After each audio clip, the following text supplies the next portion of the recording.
Buenas tardes a todos los recién llegados. Le damos la bienvenida a la 27ª jornada del Derecho a la Integración sobre la cooperación internacional en épocas de pandemia. En breve daremos inicio a la charla de la fecha. Ahora le vamos a enviar vía chat el formulario para que den el presente, para que lo vayan llenando, así podemos tomar asistencia a la misma. Muchas gracias a todos.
Aguardamos un instante hasta que termine de ingresar la gente en la sala de espera y ya daremos comienzo a la jornada.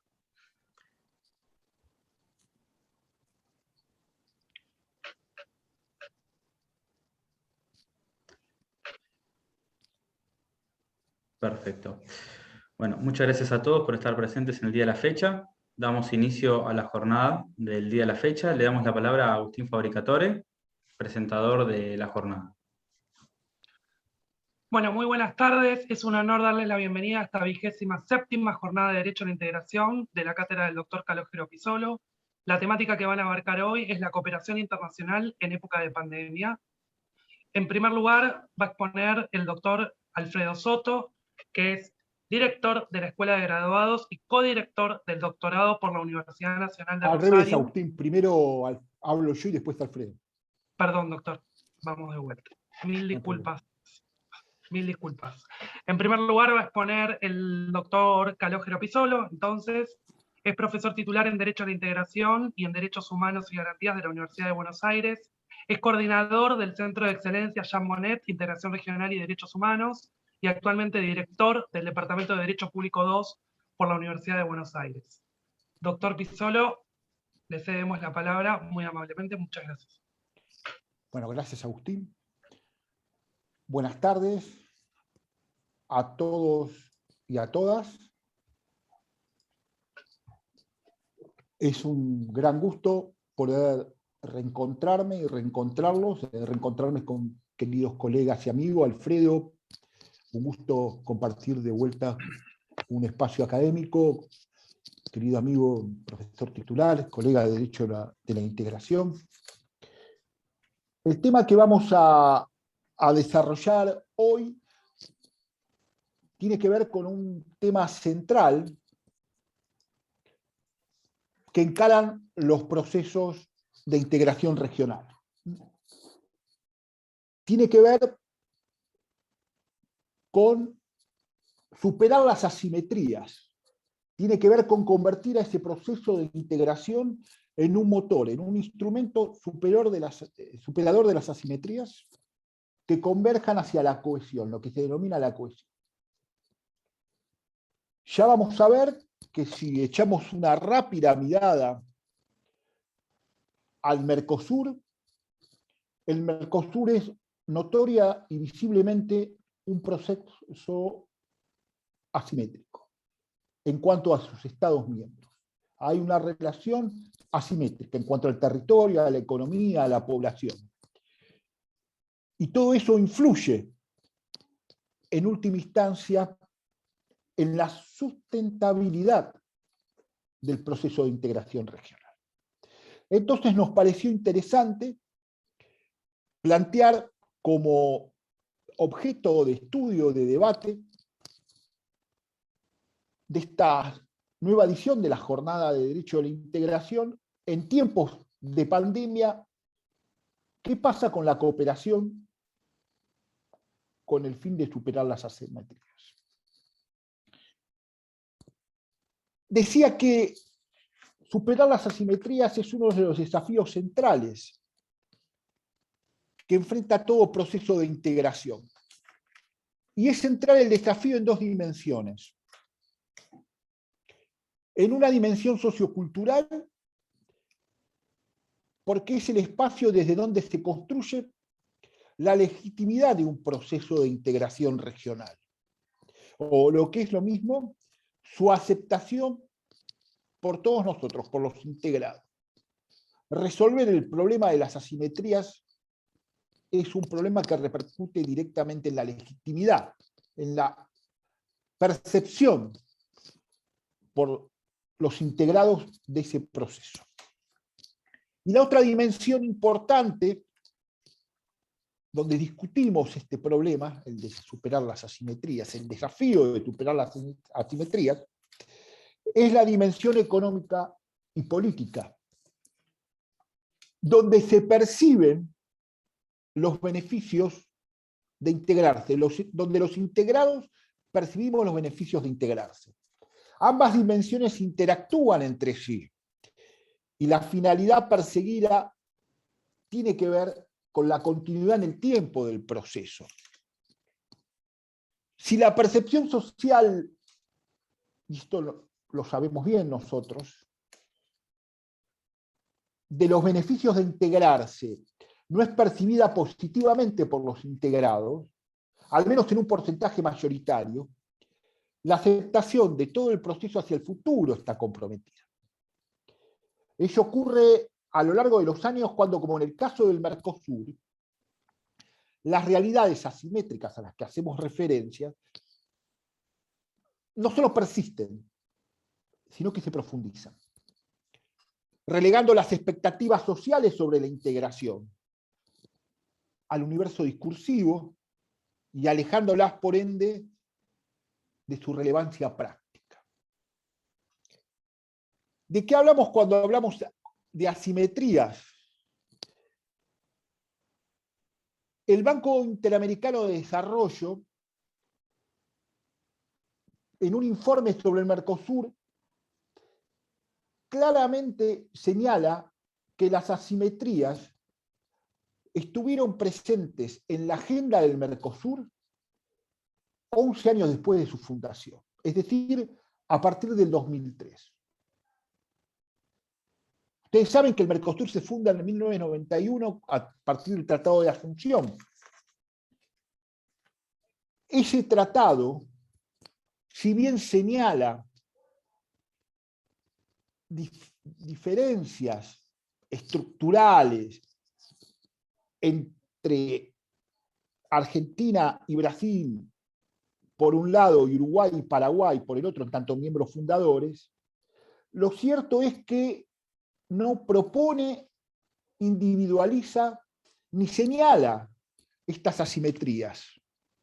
Por eso, la fundación del Mercosur es una ficción de que lo que se integra es un Mercosur homogéneo. Y esto responde al concepto de la época, de donde que la función, a partir de la antigua ronda Uruguay, GATS, era integrar economías, integrar mercados, pero no integrar instrumentos para el desarrollo, como va a ocurrir después en la ronda Doha. Ahora, esta falta de referencia a las deficiencias asimétricas que presenta el Mercosur responde al concepto del principio de bilateralidad, pero además se alejó en su momento de lo que es la tradición en la historia de la integración latinoamericana. Tanto la ALAC, la Asociación Latinoamericana de Libre Comercio, como la actual ALADI, la Asociación Latinoamericana de Integración, en sus textos reconocen expresamente lo que está ausente en el acto fundacional del Mercosur. Expresiones tales como país de menor desarrollo relativo o país de mercado insuficiente permiten conceder un trato diferenciado. Referencias similares aparecen en el Pacto Andino, entonces Pacto Andino, en los orígenes del Pacto Andino, en los orígenes del entonces Mercado Común Centroamericano o ICITA, e inclusive en el CARICOM. Lo cierto es que el Mercosur no hace referencia a esas asimetrías. Insisto, parte de la ficción de que estábamos frente a un Mercosur homogéneo. Y como toda ficción,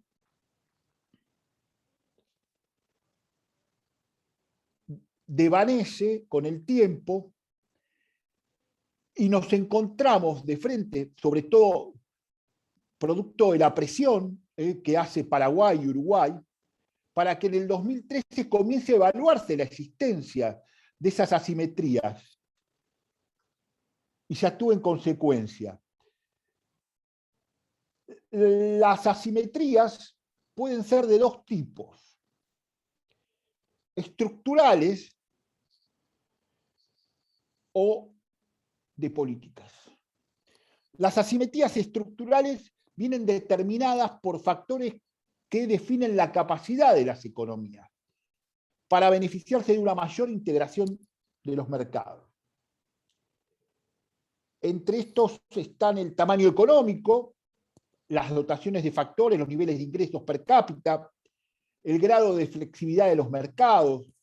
De todo esto hablan los economistas cuando nos enseñan qué son las asimetrías estructurales. Las asimetrías de políticas, en cambio, están arraigadas en preferencias, elecciones y características institucionales nacionales. Tienen que ver con el desarrollo de políticas públicas. Y precisamente acá es donde encontramos asimetrías profundas. Al Mercosur le ha costado actuar en bloque, desarrollar políticas que permitan tener en cuenta intereses estratégicos comunes. Lamentablemente, las realidades nacionales, y en esto tienen que ver, ya vamos a verlo al final, la característica intergubernamental de las instituciones del Mercosur, ha planteado un veto difícil de sortear porque las decisiones se toman por consenso. Entonces, se ha privilegiado los intereses estratégicos nacionales por encima de un interés común, o ni siquiera se ha intentado armonizar. Y llegamos a un poder de veto permanente y constante en este punto. Dije al iniciar que el Mercosur plantea asimetrías notables, claramente visibles, que no se presentan en otro proceso de integración regional hasta la fecha. Es muy interesante. Yo voy a hacerle una pequeña comparación con la Unión Europea, pero no existe ni en la Unión Europea, ni en la CAN, ni en el CICA, ni en el NAFTA, un proyecto que genere relaciones asimétricas por el peso estratégico, territorial, económico que tiene una superpotencia como Brasil. Días pasados participamos en un congreso similar que organizó la Universidad de Albacete en España, y el debate era similar a contar con una integración con Rusia. O sea, son superpotencias que por sus dimensiones rompen un equilibrio territorial, poblacional. Pensemos nada más en los problemas que tuvimos para llegar a un número sobre la representatividad de bancas en el Parlasur. Como un país con cerca de 200 millones de habitantes mantiene su representatividad con otro que apenas supera los 3 millones. Entonces será un fenómeno de hiperrepresentatividad en un lado y de devaluación de la representatividad en el otro. Muy interesante. Se logró un acuerdo político, pero las asimetrías poblacionales se mantienen.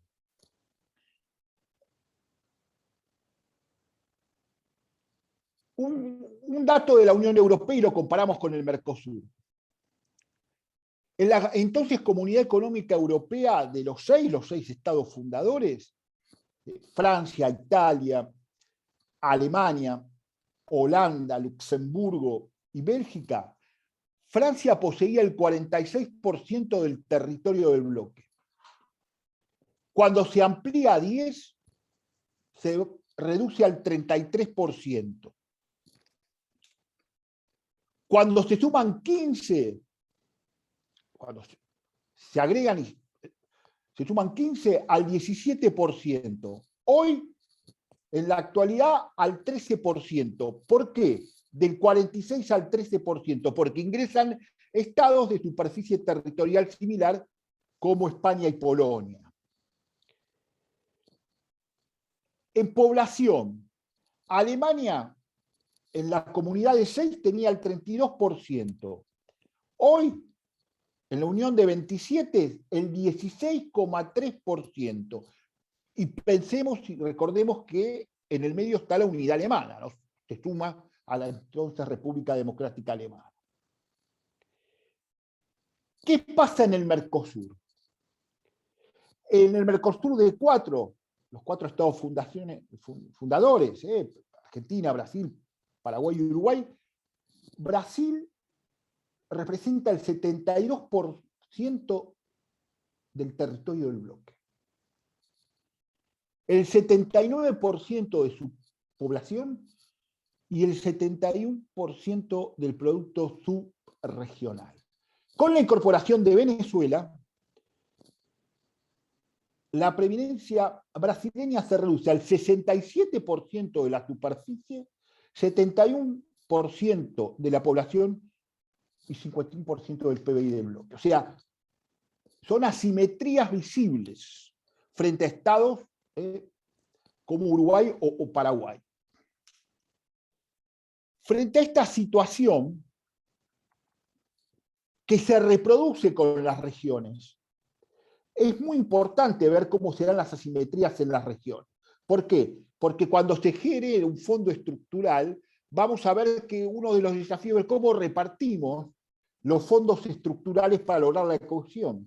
La cohesión es el objetivo de todo fondo para no acabar con las asimetrías, porque con las asimetrías no se acaba, sino equilibrar y generar cierto crecimiento continuo y paralelo, sostenido de los estados, que no quede tan relegado, de los estados partes del proceso.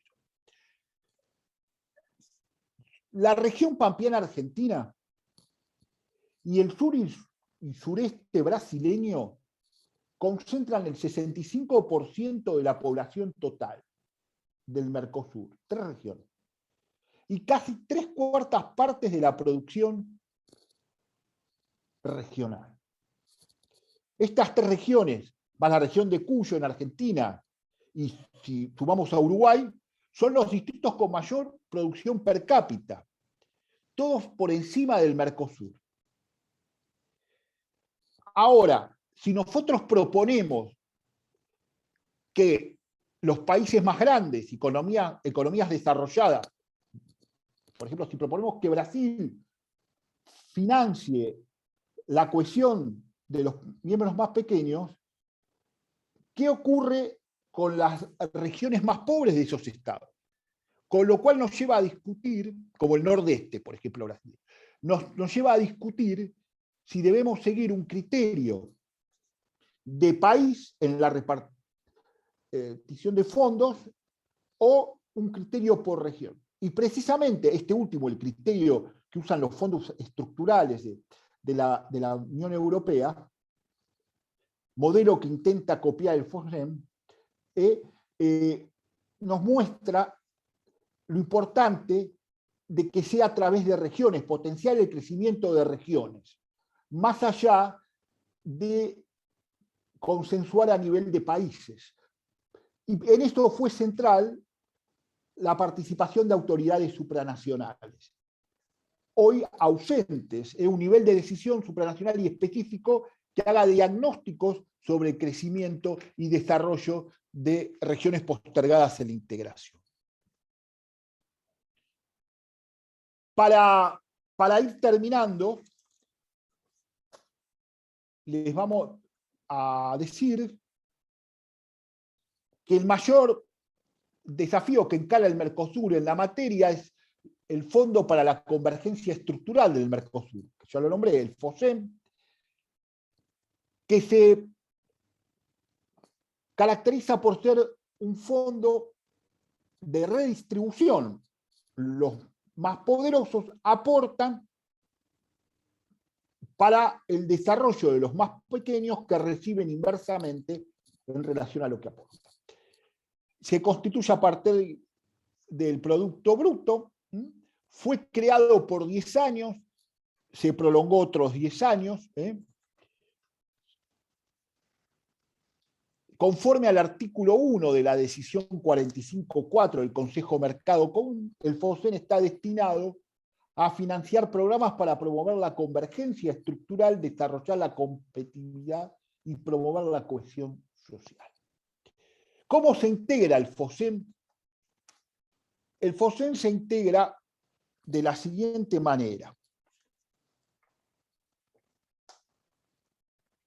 Brasil aporta 70 millones de dólares, el 55% aproximadamente. Argentina y Venezuela 27, 21%. Uruguay y Paraguay, Uruguay 2 millones, Paraguay 1 millón. Uno 0,5% y el otro menos del 1%.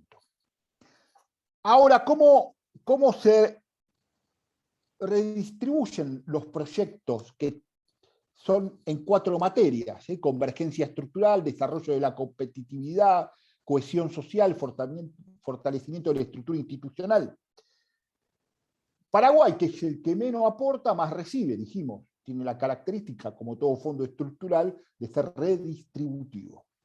Recibe más del 43%, Uruguay el 29% y Venezuela, Argentina y Brasil apenas superan el 9%. En la utilización de los recursos, efectivamente, todas estas cifras están en el informe de mayo de este año del FOSEM.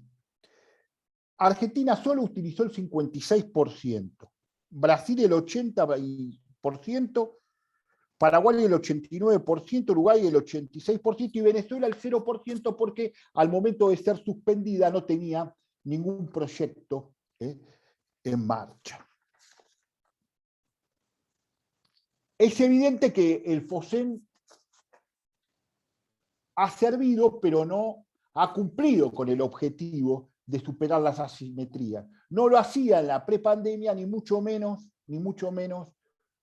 sucedió en la pandemia, donde si algo vimos con certeza, si algo pudimos apreciar con certeza, fue la ausencia de una estrategia común para enfrentar la pandemia.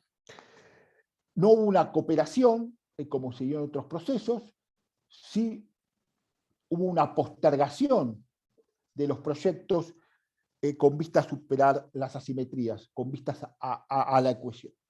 Cuando reflexionamos qué se debe cambiar o qué se debería cambiar, bueno, numerosos estudios multidisciplinarios, economistas, cientistas sociales, antropólogos nos dicen que hay que cambiar el criterio de distribución, hay que partir de estudios que establezcan las regiones asimétricas y hay que partir por un criterio redistributivo enfocado precisamente a equilibrar, a cohesionar esas regiones más postergadas. Pero además, y con esto termino, hay que darle un toque definitivo a la estructura institucional del Mercosur, permitiendo ciertas pinceladas de supranacionalidad que permitan crear un ente o una institución supranacional encargada específicamente en llevar adelante, en vista de los intereses del bloque, la política pública necesaria para encarar la cohesión. Hay una gran diferencia cuando hablamos de procesos de integración de tipo supranacional con procesos de integración de tipo de cooperación internacional como el Mercosur actual, que se caracterizan por la intergubernamentalidad. Bueno, precisamente el gran desafío es la credibilidad. Acuérdense que cuando empezamos hablando de legitimidad. El Mercosur tiene un gran desafío por delante, su sustentabilidad. Y esa sustentabilidad está fundada sobre todo en constituir una alternativa, en ser percibido como una alternativa para el beneficio de las personas, porque en última instancia no integramos mercados, sino que estamos integrando las personas que son los actores centrales de esos mercados. Gracias por su atención. Muchísimas gracias, profesor Pizzolo. Antes de iniciar la segunda exposición de este panel, los invitamos a todos a hacer consultas a través del chat de esta sala de Zoom para luego ser evacuadas por los expositores. Así que les agradecemos que por chat hagan las consultas que consideren pertinentes. Muy bien, a continuación, ahora sí, va a exponer el doctor Alfredo Mario Soto. El doctor Alfredo Mario Soto es profesor titular de Derecho a la Integración por la Universidad de Buenos Aires. Es profesor adjunto en Derecho Internacional Privado por la Universidad de Buenos Aires, profesor titular en Internacional Privado por la Universidad Nacional de Rosario, director de la Escuela de Graduados y codirector del doctorado por la Universidad Nacional de Rosario, y además un excelente colega y docente de otra cátedra de la facultad, a quien es un placer recibirlo hoy en esta jornada. Doctor Soto, le cedemos la palabra muy gentilmente. Muchas gracias, Agustín. Muchísimas gracias al doctor Calogero Pizzolo, que ya nos tiene muy bien y muy saludablemente acostumbrados a estos encuentros, estas jornadas renovadas de Derecho de la Integración. Gracias a Ricardo también y a todo el auditorio, a todos y todas, cada uno, cada una, para compartir estas reflexiones a partir de la participación y de la intervención de Calogero Pizzolo. También uno se da cuenta de algunos temas que hay que profundizar y hay que iluminar. El tema es convocante, el tema de la cooperación en tiempos de pandemia y prepandemia y pospandemia es un tema sumamente convocante que tiene un montón de aristas. Y a partir de lo dicho precedentemente, también me han surgido algunas inquietudes. Por eso siempre es bueno hablar después, aunque no tanto después de la calidad de la participación del doctor Pizzolo. Yo me voy a referir más concretamente a la cooperación jurisdiccional en el ámbito del espacio integrado, del bloque integrado del Mercosur, haciendo también una especie de comparación muy breve y muy por arriba con lo que sucede en el mismo ámbito en la Unión Europea como bloque integrado más desarrollado hasta el momento. No es lo mismo cooperación que integración. Esto nosotros ya lo sabemos, porque parecería que la cooperación tiene o implica un compromiso menor que la integración. La integración es un compromiso vital, es una mancomunidad. Por eso, tal como dijo el doctor Pizzolo, se exige que haya esta convergencia, que se provoque y que se aliente la cohesión social, el desarrollo. O sea que la integración es mucho más que cooperación, pero es cooperación. No puede haber integración si no hay cooperación, porque así como hay un conjunto de valores jurídicos que en definitiva van a culminar en una propia o especial exigencia de justicia que va a identificar y hacer autónomo el derecho de la integración, en parte pasa por ese conjunto de valores que implica la cooperación, pero también exige más, porque exige paz, seguridad, armonización, democracia, derechos humanos y libertades. Libertades, como ya sabemos, de circulación de personas, mercaderías, capitales y servicios. Esas 4 libertades no son efectivas sin la famosa quinta libertad de que hablan en la Unión Europea principalmente, pero en todo espacio integrado. La libertad de circulación de actos procesales y de sentencias. Porque el proceso tiene que ser eficiente y la sentencia tiene que ser eficaz. Porque los valores jurídicos, en definitiva en el ámbito de la integración, se tienen que integrar con los valores que hacen hasta al orden público económico, de la eficiencia y de la eficacia, la extraterritorialidad de las sentencias y de los laudos arbitrales.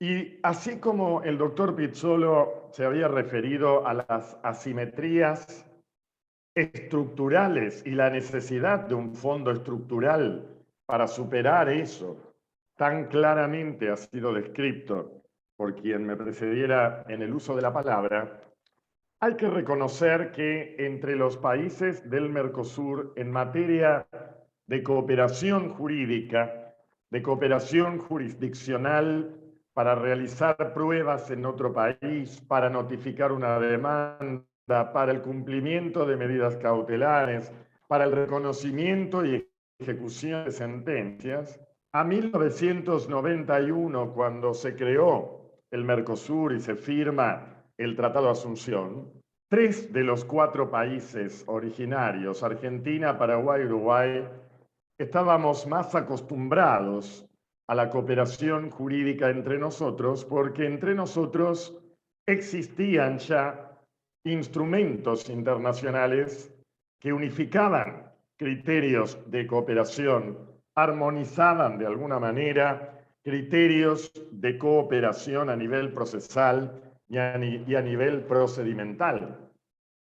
Ya éramos parte de los tratados famosos de Montevideo, de derecho procesal internacional, Argentina, Paraguay y Uruguay. Tratados de 1940, por no hablar de los de 1889. Ya éramos parte de gran parte de las convenciones interamericanas en esa materia, que empezaron a celebrarse, a firmarse a partir de la celebración de conferencias especializadas interamericanas desde el año 1975. Al año 1991 ya había habido 4 conferencias especializadas de las que habían surgido convenciones, en gran medida a la época ratificadas por Argentina, por Paraguay y con Uruguay. Pero Brasil permanecía aislado de la cooperación con nosotros, de la cooperación internacional en materia jurídica, por razones que todo el mundo conoce, pero que conviene señalar, razones históricas, las dimensiones, las asimetrías, indudablemente de Brasil, su visión acerca del derecho internacional, el dualismo, en definitiva, vigente en Brasil y que no había ratificado siquiera la Convención de Viena sobre el derecho de los tratados y por lo tanto los tratados no prevalecían sobre la fuente interna como en cambio la mayoría claramente del resto de los países originarios del Mercosur. Brasil no era parte de los tratados de Montevideo porque era parte de un código Bustamante, de un código de 1928, pero tampoco era parte de las convenciones interamericanas de derecho internacional privado.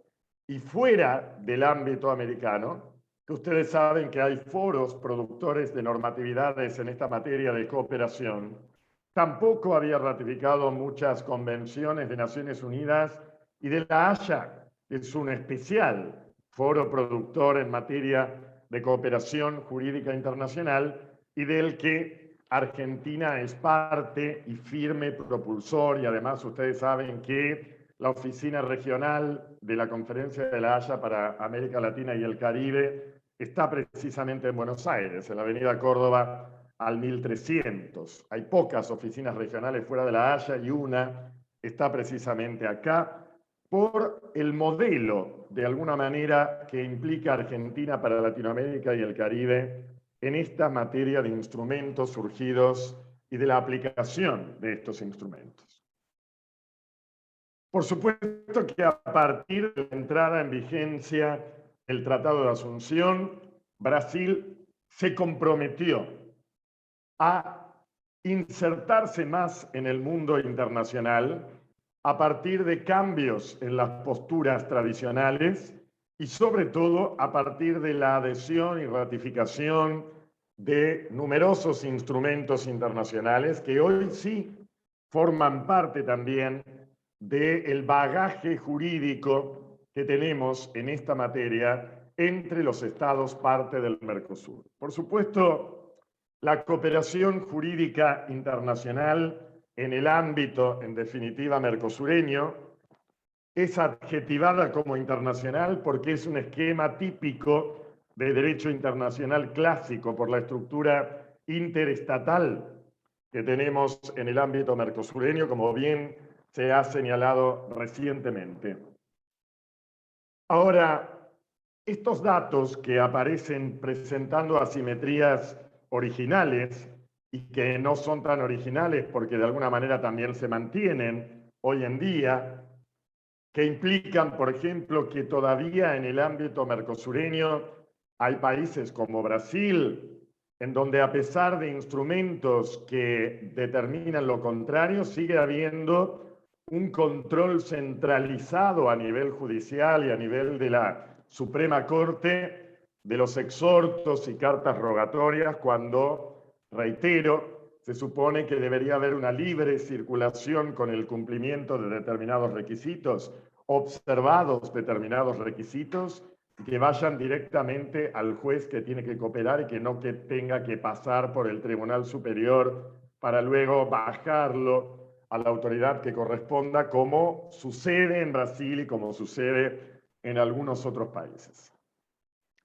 Pero esto que parece ser el vaso medio vacío y no medio lleno, ahora lo voy a revertir de alguna manera cuando lo compare, por un lado, o voy a revertirlo en parte, cuando lo comparamos con los instrumentos de la Unión Europea.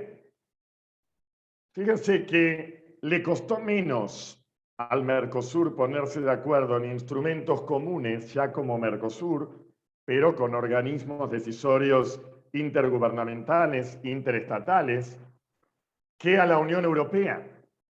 Porque claro, la Unión Europea fue un proceso creciente, en definitiva, de integración, que primero, como dijimos, eran 6, después 10, 12, 15, 28 y ahora 27, culturas jurídicas muy diversas, asimetrías jurídicas muy diversas, que en cambio no las tenemos desde la perspectiva jurídica en el ámbito mercosureño, porque somos todos tributarios del derecho civil, de la familia, en definitiva, continental, romano-latina, romano-germánica, pero posiblemente las asimetrías sean más profundas, como bien ha advertido el doctor Pizzolo. A la Unión Europea le costó comunitarizar, en definitiva, las normatividades en materia de cooperación. Recién se elaboraron reglamentos como normas, en definitiva, supraestatales, recién a partir, por supuesto, de la Unión, no antes, mucho tiempo después de la creación de la primera Comunidad Europea Económica del Carbón y del Acero. En cambio, nosotros, apenas firmado el Tratado de Asunción, celebramos 2 acuerdos que entraron en vigencia casi inmediatamente. Entre los 2 acuerdos mercosureños, 2 protocolos del Mercosur, se completa toda la cooperación civil y también luego nos dedicamos a la cooperación penal. En el Mercosur, ya lo saben ustedes, tenemos el famoso protocolo de las leñas de cooperación y asistencia jurisdiccional en materia civil, comercial, laboral y administrativa, que trata de la cooperación de primero y tercer grado, es decir, los actos de mero trámite, la cooperación de mero trámite y probatoria y el reconocimiento y ejecución de sentencias, y el protocolo de Europreto de 1994 en materia de medidas cautelares. Con eso ya tenemos toda la cooperación jurisdiccional en materia civil, comercial, laboral y administrativa completa. Y luego dijimos que algo hay de penal. La cooperación en materia penal se da a través del acuerdo y el protocolo de San Luis sobre asistencia jurídica mutua en asuntos penales, algo así como actividades de mero trámite y probatorias, incluidas las medidas cautelares, el acuerdo de Belo Horizonte de traslado de personas condenadas, muy importante porque es el reconocimiento y la ejecución extraterritorial de una sentencia penal que normalmente, tradicionalmente ha sido territorial, y recientemente se ha puesto en vigencia el acuerdo marco de cooperación para la creación de equipos conjuntos de investigación en el área mercosureña para perseguir la delincuencia organizada transnacional, porque lamentablemente la libre circulación de personas lleva también a la libertad de circulación de la delincuencia y la sofisticación a través del ciberespacio del delito transnacional organizado. Dijimos que en la Unión Europea existen instrumentos muy sólidos de cooperación, pero que se lograron después de mucho tiempo, no apenas iniciado. Se comunitarizó lo que de alguna manera estaba con carácter interestatal antes, tanto en materia civil como en materia penal. Y ahora acaba de entrar en vigencia precisamente por el llamado mecanismo de cooperación reforzada, que es que se ponen de acuerdo 9 países de la Unión Europea para reforzar precisamente la cooperación y la integración en determinados temas, que el doctor Molina del Pozo prefiere llamar integración reforzada, porque en verdad es que algunos de los países pretenden integrarse más. Y por ese mecanismo de cooperación reforzada, integración reforzada en términos de Molina del Pozo, se acaba de poner en vigencia la Fiscalía Central Europea. Y hay también una orden o mandato de detención europeo, y tienen Eurojust y Europol.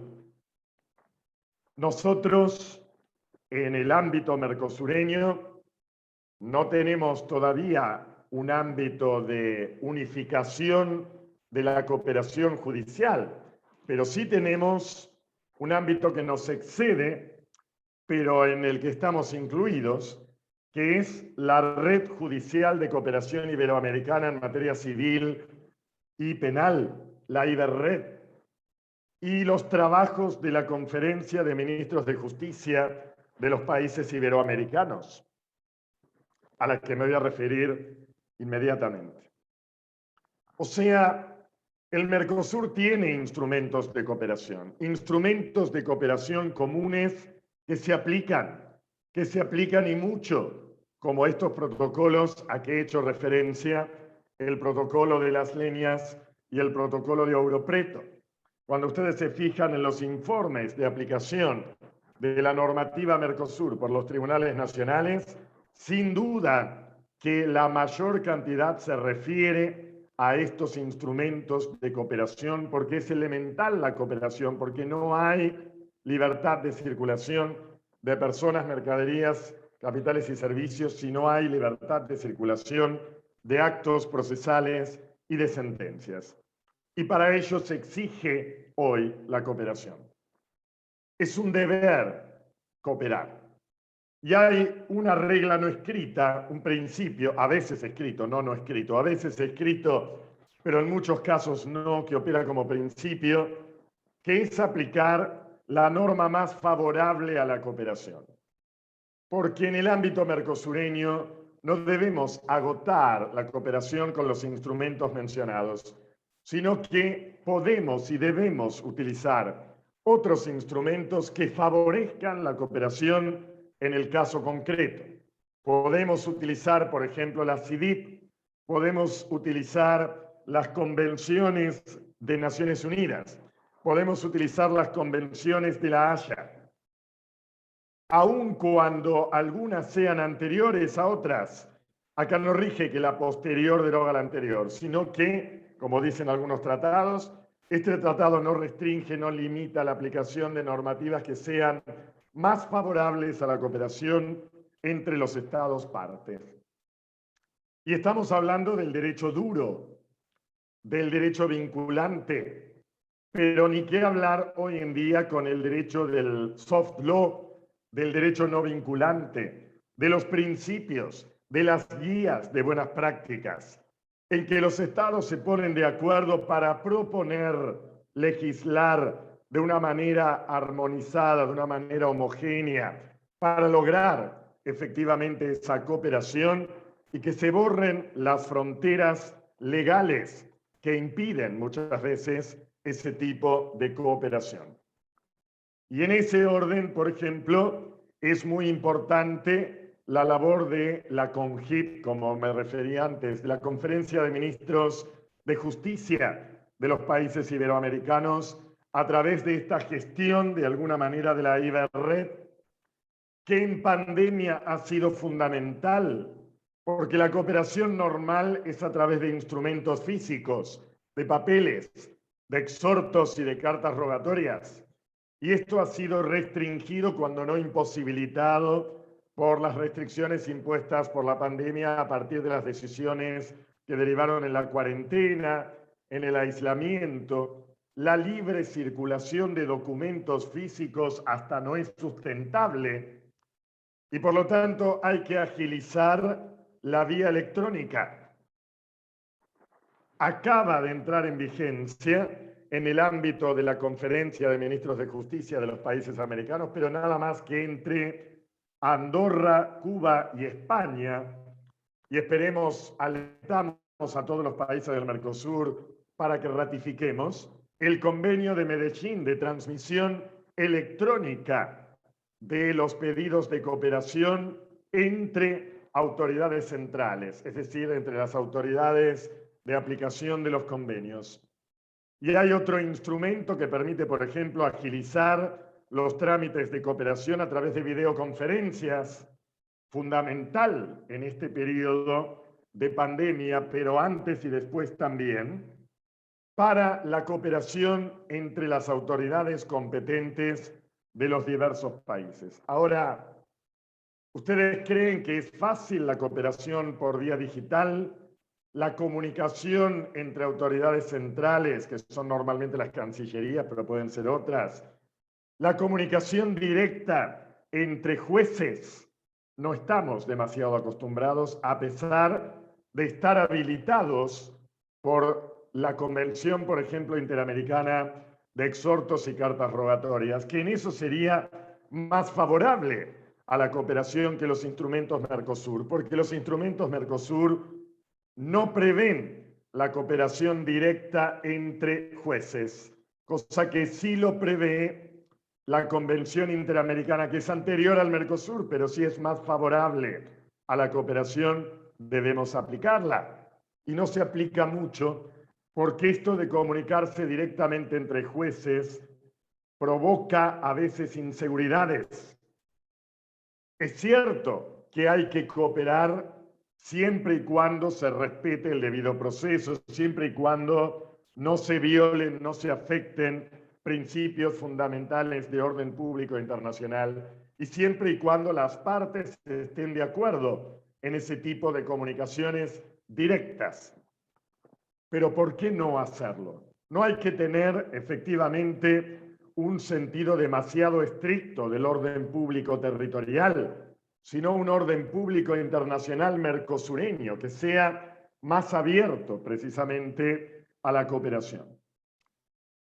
De la experiencia de la cooperación da cuenta, por ejemplo, en Argentina hay un órgano en el Tribunal Superior de Justicia, en la Suprema Corte de Mendoza, hay un órgano que es la SEJUCAI, la Secretaría Judicial de Corte para Asuntos Internacionales, que precisamente se ocupa de este trámite de los exhortos, y la SEJUCAI, que tiene mucho trabajo con Chile por la cercanía, pero en definitiva es para toda la cooperación internacional de Argentina con el mundo, advierte que en el Mercosur, lamentablemente, todavía hay que superar un montón de resistencias para aplicar estas normativas más favorables a la cooperación, que implican una comunicación directa entre los jueces, prevista, reitero, en el Tratado de Maipú con Chile, pero dentro del Mercosur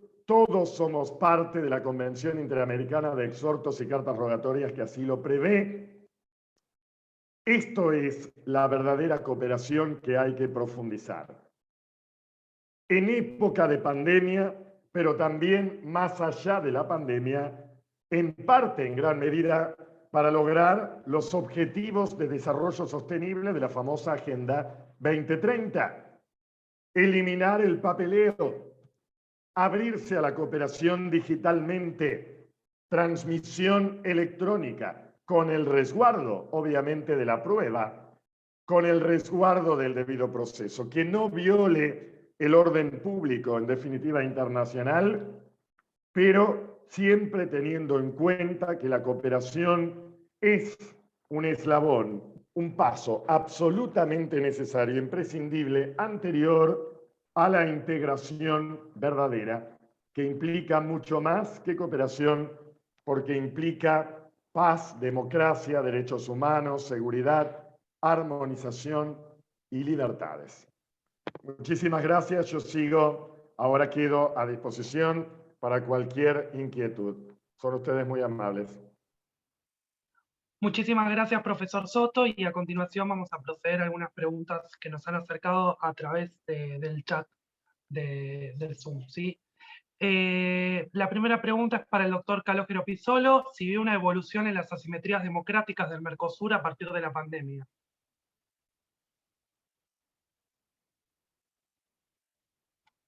No se lo escucha, doctor.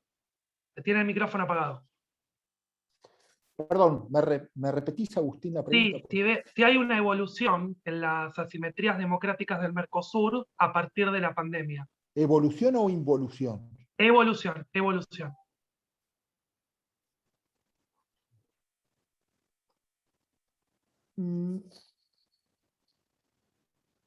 Bueno, enfrentar procesos de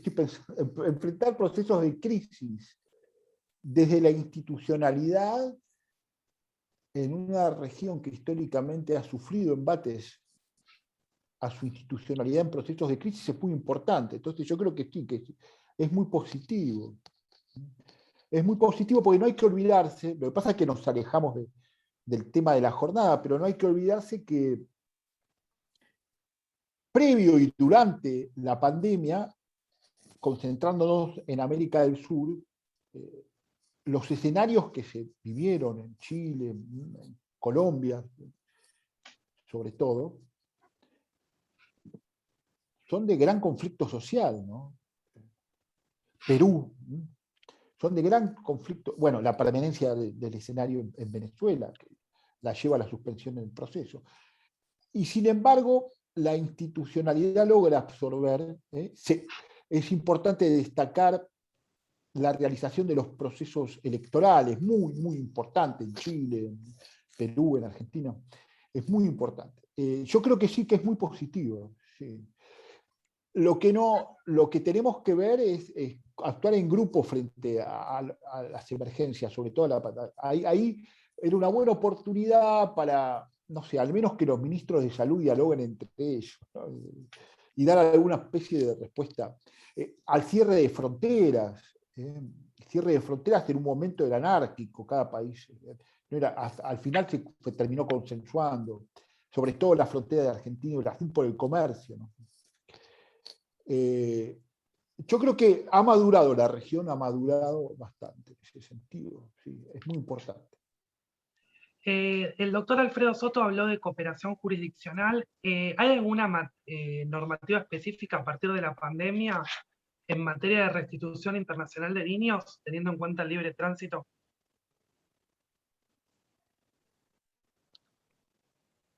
Refiriéndonos a este tema, es muy importante la pregunta porque si hay personas en situación de especial vulnerabilidad donde necesitan que la cooperación sea fluida, son los menores, son los niños, niñas y adolescentes, y evidentemente hay que agilizar los mecanismos de restitución. Y en efecto, desde distintos organismos y organizaciones internacionales, pero no necesariamente con instrumentos de derecho vinculantes, sino precisamente de soft law, de guías de buenas prácticas, de implementación de estos instrumentos con que contamos, que ustedes saben que son la Convención de la Haya sobre aspectos civiles de la sustracción internacional de menores y la Convención Interamericana sobre Restitución Internacional de Menores, además de otras de tráfico, y también la bilateral con Uruguay de Protección Internacional de Menores, y gracias a la actividad de las redes de jueces, de los jueces precisamente de contacto y de los puntos de contacto que tienen estas redes de jueces en todos los países para agilizar los mecanismos de cooperación, se han puesto cada vez más de acuerdo en estos instrumentos, reitero, de soft law, pero que cada vez son menos suaves porque son más vinculantes realmente para agilizar. Y lo han hecho. En efecto, desde todos estos foros se han implementado acciones muy positivas, particularmente de la Conferencia de la Haya, pero también de la Iberred, de la Red de Jueces de Iberoamérica y el Caribe también para estos temas, que ha sido muy importante, y sobre todo la actuación de la labor, reitero, de los llamados jueces de enlace que cada país tiene para la aplicación de la Convención de la Haya. Así que, y en eso Argentina también opera como un modelo, ¿eh? Precisamente la Conferencia de la Haya ha instalado acá la oficina regional por la actuación que ha tenido la Dirección de Cooperación Internacional de Cancillería como autoridad central, especialmente de estos convenios para la difusión y su aplicación en América Latina y el Caribe. O sea que en eso ha sido positivo. Y me permito ampliar también en materia de alimentos. O sea, esto de las videoconferencias es vital en materia de alimentos porque si no, no se pueden hacer. Y no puede esperar el acreedor alimentario, sea niño, niña o adolescente, o sea la cónyuge o el cónyuge que está esperando alimentos. Y gracias a la videoconferencia y a esto de las comunicaciones directas y en parte a las transmisiones electrónicas, pero cuando los países se ponen de acuerdo, se puede llegar a buen puerto de manera acelerada. O sea que también ha sido positivo esto y va a quedar. Esto que nos dejó la pandemia va a quedar como sumamente positivo, pero hay que profundizarlo. Muchas gracias, doctor Soto. Tenemos otra pregunta para usted. ¿Considera que el derecho a la libre competencia y concurrencia se ha visto mermado en el Mercosur por la pandemia? ¿Qué criterios emitió la OMC al respecto? Y bueno, en parte sí, precisamente por las restricciones que ha habido a la libertad de circulación de personas y sobre todo de mercaderías y de capitales y servicios.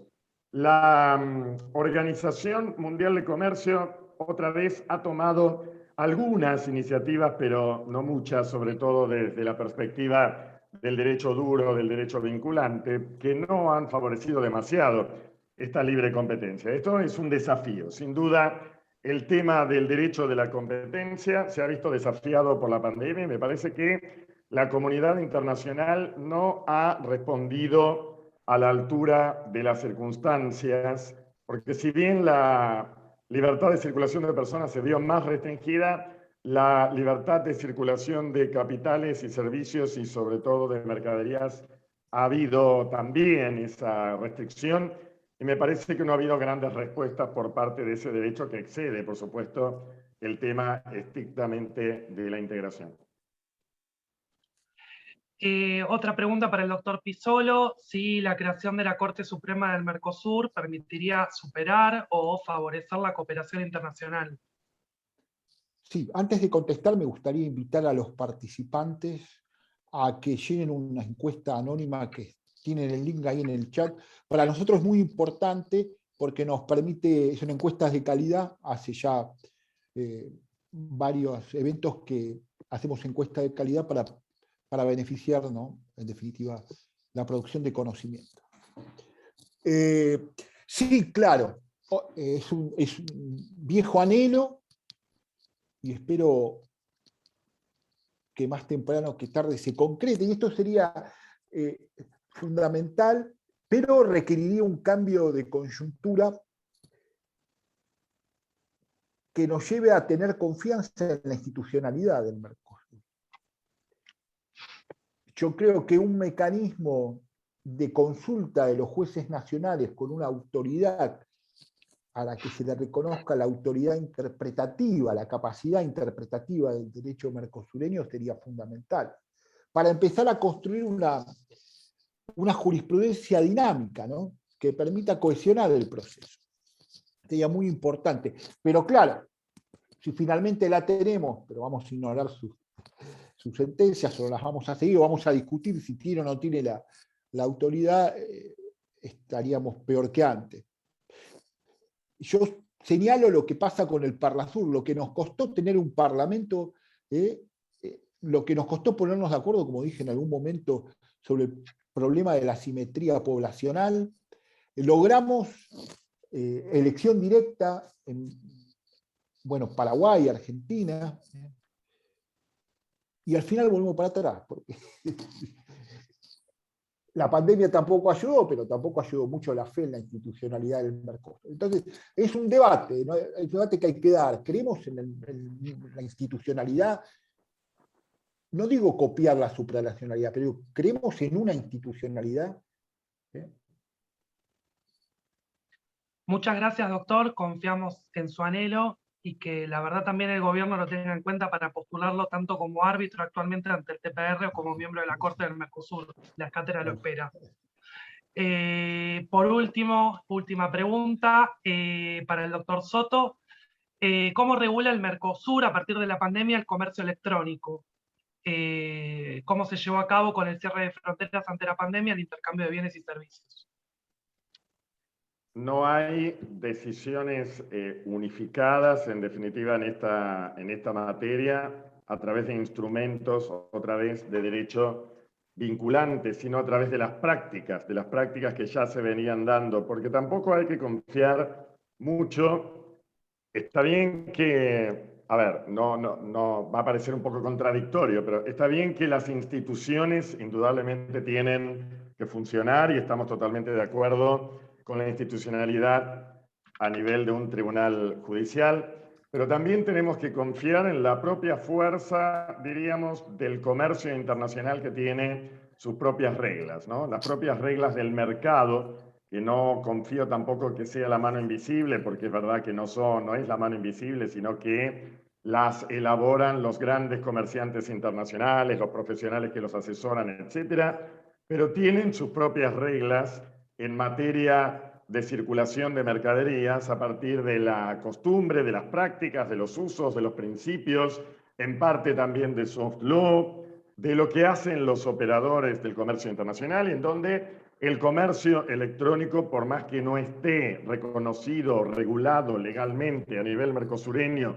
ni tampoco a nivel necesariamente de las legislaciones de cada uno de los países, sin embargo, se va dando. Las prácticas son muy importantes en esta materia comercial internacional, o sea que no confiemos en que todo será a través del derecho vinculante. También hay una vinculación enorme a partir de la ejemplaridad de las prácticas que se dan en el comercio, que afortunadamente trasciende las fronteras. Muchísimas gracias, profesor Soto. Si no hay ninguna pregunta más, si alguno de los expositores quiere hacer algún comentario más, lo puedo hacer ahora. Alfredo. Les volvemos a recordar, perdón doctor, les volvemos a recordar nuevamente por la sala del chat de este Zoom. Van a tener un link de acceso a una encuesta de calidad respecto de la jornada que se ha llevado adelante, como mencionó el doctor, que es de suma importancia para tenerlo en cuenta y desarrollar futuras actividades. Doctor Pizzolo. No, Alfredo, ¿querés agregar algo? Alfredo. Quería volver a agradecer, impulsar que por favor aprovechen todos estos foros para seguir profundizando el derecho de la integración. Agradecer, por supuesto, a la cátedra y al Centro de Excelencia. Hago votos también, porque lo integre el día de mañana más temprano que tarde. Estamos muy Silvio Rodríguez, ¿no? Con más temprano que tarde, sin reposo. Que integre el doctor Pizzolo el tribunal eventual, un tribunal judicial permanente, o si no, el tribunal permanente de revisión, etcétera, pero que podamos seguir construyendo esto que es mucho más que cooperación, que es una integración para la integración verdaderamente humana, ¿no? Así que vuelvo a agradecer además por la organización, a Agustín, la presentación, a Ricardo, también la logística como webmaster, y a todos ustedes por su atención. Bueno, por mi parte, gracias de vuelta a todos y a todas, a los estudiantes que mayoritariamente están participando, a los queridos colegas y amigos, profesionales, miembros de la sociedad civil, gracias por interesarse. Hacerles una invitación, el próximo evento que vamos a organizar son las jornadas Unión Europea-Mercosur con ex-Argentina, las vamos a organizar también. Vamos a debatir un tema central, los procesos de integración, como es la legitimidad democrática. Vamos a hablar de la legitimidad democrática haciendo una comparación bisistémica, ¿no?, entre Mercosur y la Unión Europea. Los invitamos a esa jornada. De vuelta a agradecerles y por favor, si pueden completar la encuesta, de vuelta se lo vamos a agradecer. Gracias a todos y a todas. Gracias, Ricardo. Les mando un abrazo grande y gracias, Agustín. Muchísimas gracias a todos y ya pueden retirarse de la sala. Recuerden que tienen el link en el chat y también se los podemos, Ricardo seguramente también se los va a poder enviar por mail a aquellos que se hayan inscrito. Muchas gracias, buenas tardes, damos por finalizada la jornada.